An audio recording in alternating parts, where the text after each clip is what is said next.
Nhân dịp 50 năm giải phóng miền Nam thống nhất đất nước, Vicky Digital băng ra mắt Vicky Go phiên bản giới hạn 50 năm tự hào Việt Nam. Thẻ trả trước không định danh, dễ dàng trao tặng, nạp tiền nhanh, thanh toán siêu tốc chỉ với một chạm. Liên kết nhận 40.000 đồng và 90 ngày bảo vệ miễn phí cùng Vicky Ship khi sở hữu thẻ.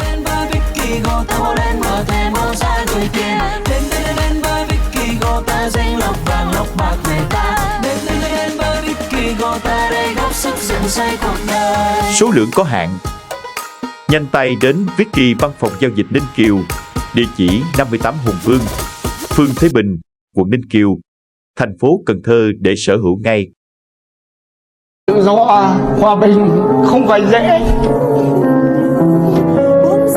Có được bây giờ, cố gắng mình